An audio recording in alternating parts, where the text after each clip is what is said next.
شروع اللہ کا نام لے کر جو بڑا مہربان نہایت رحم والا ہے۔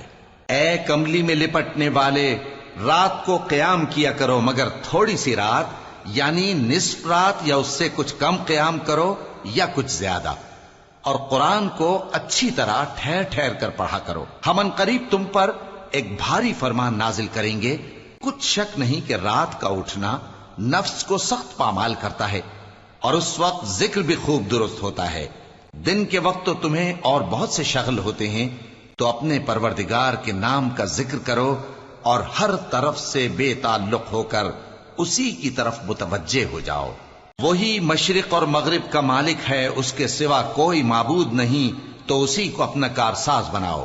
اور جو دل آزار باتیں یہ لوگ کہتے ہیں ان کو سہتے رہو، اور خوبصورتی سے ان سے کنارہ کش رہو، اور مجھے ان جھٹلانے والوں سے جو دولت مند ہیں سمجھ لینے دو، اور ان کو تھوڑی سی مہلت دے دو۔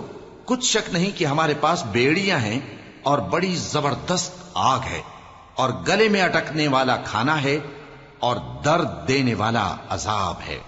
جس دن زمین اور پہاڑ کانپنے لگیں اور پہاڑ ایسے بھربھرے ہو جائیں گے جیسے ریت کے ٹیلے، اے اہل مکہ، جس طرح ہم نے فرعون کے پاس موسیٰ کو پیغمبر بنا کر بھیجا تھا، اسی طرح تمہارے پاس بھی محمد صلی اللہ علیہ وآلہ وسلم ایک رسول بھیجے ہیں جو تمہارے مقابلے میں گواہ ہوں گے۔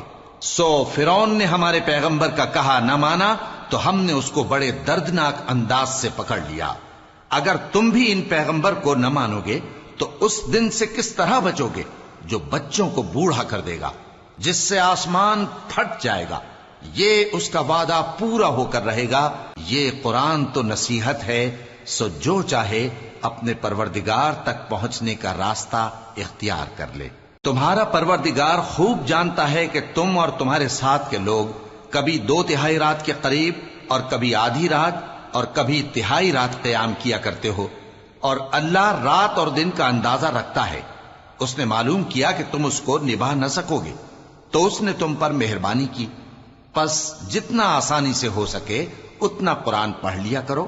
اس نے جانا کہ تم میں بعض بیمار بھی ہوں گے، اور بعض اللہ کے فضل یعنی معاش کی تلاش میں ملک میں سفر کریں گے، اور بعض اللہ کی راہ میں لڑیں گے، تو جتنا آسانی سے ہو سکے اتنا قرآن پڑھ لیا کرو، اور نماز قائم کرتے رہو، اور زکوٰۃ ادا کرتے رہو، اور اللہ کو نیک نیتی سے قرض دیتے رہو، اور جو عمل نیک تم اپنے لیے آگے بھیجو گے اس کو اللہ کے ہاں بہتر اور صلے میں بہت عظیم پاؤ گے، اور اللہ سے بخشش مانگتے رہو، بے شک اللہ بخشنے والا ہے، مہربان ہے۔